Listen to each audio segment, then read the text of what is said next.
Dungeons and Dragons is all about storytelling, and what a better way to add flavor to your campaign than by using real-world events and objects. In this video, we're going to show you how to use historical events and artifacts as inspiration for your D&D adventures. Now I know what you're thinking. Aren't all D&D adventures inspired by historical events and artifacts?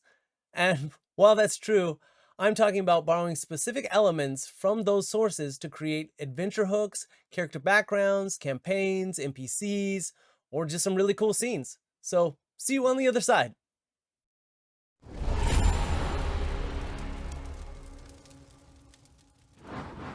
I'm Baba Tucker. And I'm Jackson Dean Chase, and together we're MageGate Games.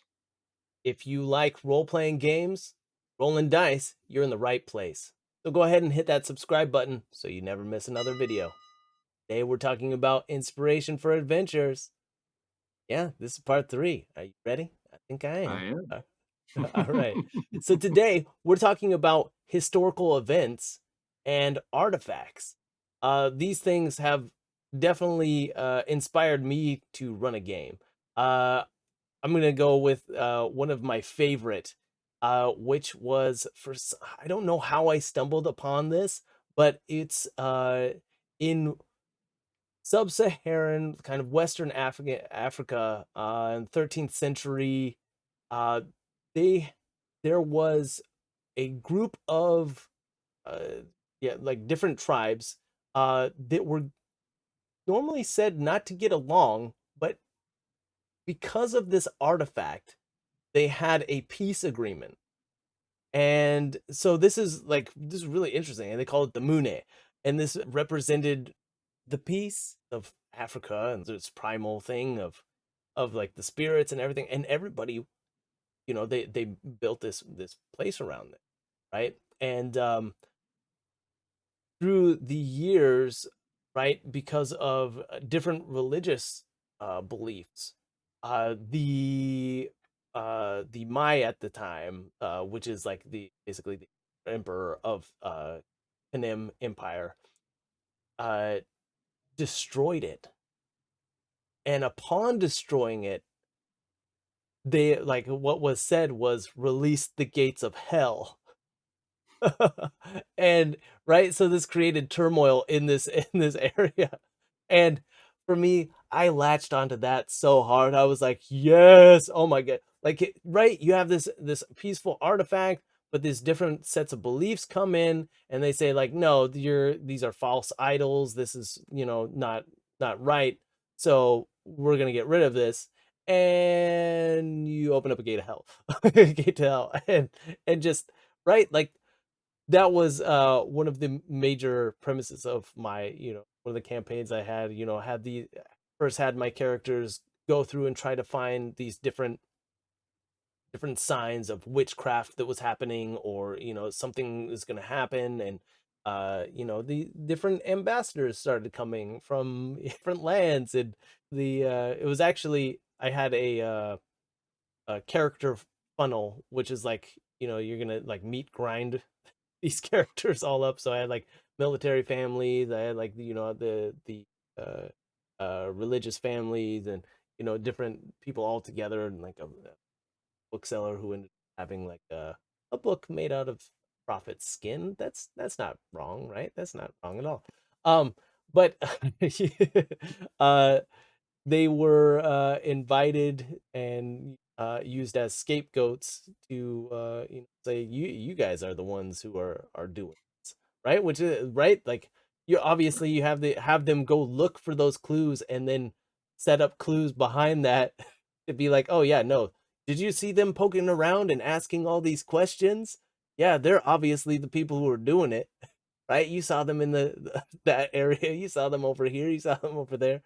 And yeah, then proceed to have this ancient artifact destroyed in front of them. But every time they struck that thing, cracks in reality happened, and demons started pouring out of it. Oh no, get out. uh and you get to experience some wonderful stuff when demons come. Oh, yeah. uh yeah, no, yeah, maybe that's a story for another time. But I just found this to be interesting. There's a lot of artifacts out there that are, and historical events that have these out like out there like is this real, did this really happen? Oh well, yeah it did. And then you can add your fantasy flavor to it and be like, well yeah, if it's has this myth behind it, go hard into it. And jump into it like there's a recently they found a what the black tomb, or the black sarcophagus, which they thought was Oh, great, the Alexander's tomb, but they opened it up, but there was like multiple skeletons in there, and it was just like liquefied like inside, and just imagine like a party, you're going in there, you're gonna go open up this thing. Oh, we found the tomb, and it's supposed to have like, this person's, this ancient leader who has this artifact, and you open it up, and it's, instead you're releasing like a yeah, undead Nurgle type of disease to the world, and you can in the campaign there have them all roll up new characters and start from the world as it's being changed by that artifact. Fun, right? Yeah, oh especially if you yeah. didn't like those characters. Yeah, try not to do Yeah, that too much. No, let right. them know that you're gonna, I want you to make some characters that you're throw away, but we're gonna start in this adventure, and you get to have some background, you get to have some this, and now I get to use this artifact that I thought was really cool idea to start our adventure. Yeah. Do you have any, historical events or cool artifacts that you think of? Sure. I mean, back in the 70s, they discovered they put the Tutankhamun went on King Tut tour, went all around the world, and it was a big deal. And so somebody could dig up some ancient leader and put him on display, and then, oh, here comes the Mummy Lord. He's not happy about that. That could be a thing. Tomb robbers, very popular.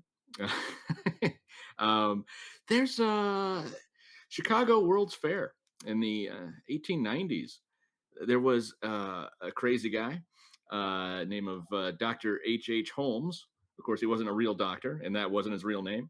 His real name was like Herman Mudgett. I would have changed my name too if my name was Herman Mudgett. No offense to Anyway, any Herman Mudges out there.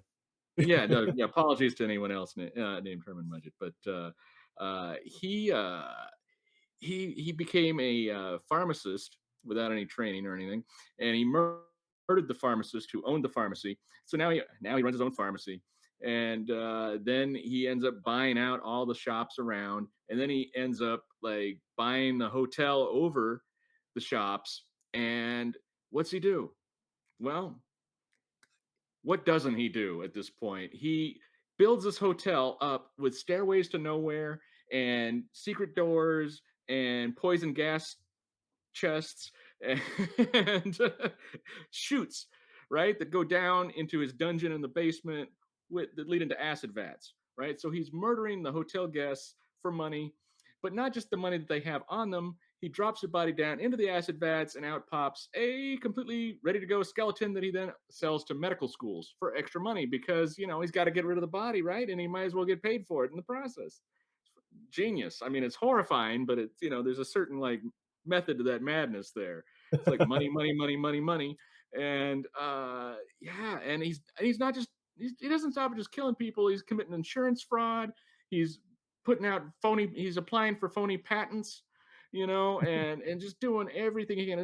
And meanwhile, the Chicago World's Fair is going on. Right. And lots of traffic, lots of foot traffic into his hotel, and lots of people disappearing. Right.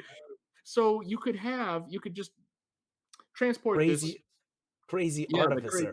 Yeah, the it was known as the torture doctor. And yeah, I think they're making a movie about it. There Oh was man. originally there was like I think Tom Cruise was going to star in it. Of course, he was also going to be Iron Man at one point, right?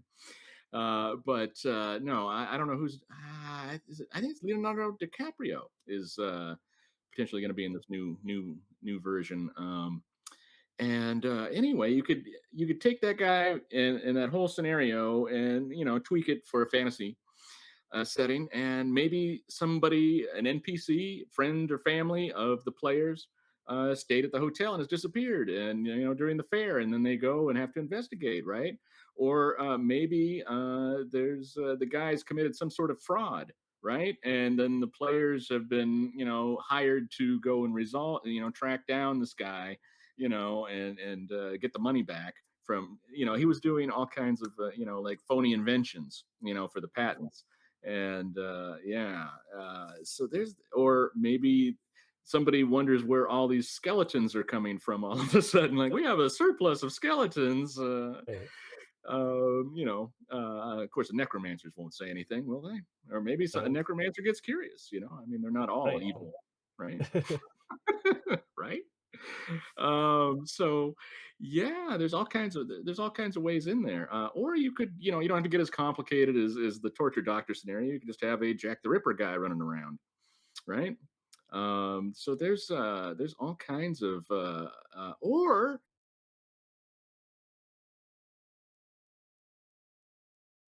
or in the 70s there was, I can't remember the guy's name, but he was like, he got up on a water tower, I think, on a college campus and started sniping people, right? And so you could have like some kind of guy with a longbow, picking people off, and then but obviously I don't think he'd stay on the water tower. There's a new water tower back then, maybe, but some madman sniper guy, or a mad bomber, mad artificer. That was another big case. I think it was the 70s. And there were, yeah. So there's all kinds of true crime. Can be a wonderful resource Yeah. for adventure ideas, because they got some ready-made villains, Yeah. and it doesn't have to be just serial killers or spree killers. It could be cults. You got Jim Jones and the Kool-Aid Massacre at Jonestown. You've got all kinds of the Moonies, or the Manson family. You got all these different you know or the people who wore the matching jumpsuits and killed themselves when they thought they were going to ride on Haley's comet. The UFO cult. I can't remember the name. Yeah. Yeah. It's like, You too can join us. um, yeah, yeah, yeah. The I'm Great sorry. Space Coaster, come on board. So, Yeah. So before we get too dark, though, please, who, uh, us? Never, never. never. Right. Right. Yeah, the Excuse Grim me Dark for King. my love of grim dark stuff. Yeah, in our books, that's I mean, we try to pull back. There's some stuff that it's It's all on a a little dial, right? And we, right. Spinal Tap 11. There we go. Yeah. Yeah. Um, yeah, so yeah, like there's a whole bunch of things in history that you can look at, artifacts and things like that, and then pull from recent history as well. Yeah, like I think, as you're saying, like we can look at what would happen if a wizard was studying something and just went nuts. They just something happened. Like, right, their experiments weren't getting the credit that they need. So, right, and that's like, or shunned by someone they've had feelings for, and just decided to fireball crowds and things like that, but also had Mhm, contingencies to get out. mhm, Yeah, there's a like that's as in a timers or random things that happen, that's can happen in your games, and not like, when a when a player or something like, hey, that's not realistic, why would they do this? Well, I don't really want to show you all the examples, but here you are. Here's the list of scorned lovers and different things like that. There's a bunch. But yeah, also I think with settings and things like that, when you're looking at historical events, or like when we're, I think in our part one of this video series, is that you look at maps, and historical maps, like how did you set up, why did these uh troops win with less numbers, against this amount of troops, what see what they did. Maybe they, during was it winter, and did they force them to march a certain way? Did they, take Stalingrad, yeah. exactly, or like what positions? What was it? Because this type of faction was too rigid in their military ways that guerrilla tactics just took them out. Um, yeah, The and British in the Revolutionary War, yeah, yeah, exactly. And so there's a bunch to pull from, and yeah, they need some more inspiration. Go for those artifacts and historical events. Will help you out, especially if you're feeling definitely. like oh my goodness, there's too much going on, right? And I think nowadays we all have a lot going on, and I really feel like uh we all need to realize that, and it's okay to take inspiration from other things, and it's okay if you go for what's going to be fun at your table. Um and just to bring it to for us, that's the reason why we're creating the books we are, is because they're easy plug and play. You can look at what you want to put into games, like really simple, right? Yeah, And yeah, I'm really proud of the stuff that we have. Really happy for the community that we're starting to. Very happy, very like I'm almost in tears with the people who leave their comments and stuff. It's like, this is awesome, guys. Thank you so much. definitely. So thank you, and we'll see you in the next video, everyone. Yeah, enjoy your adventures. If you'd like to see more things like this, go ahead and subscribe and hit that bell icon. If you feel like supporting us and helping us bring more things to you and our community through the MageGate, go ahead and check out our links in the description below and join our Patreon.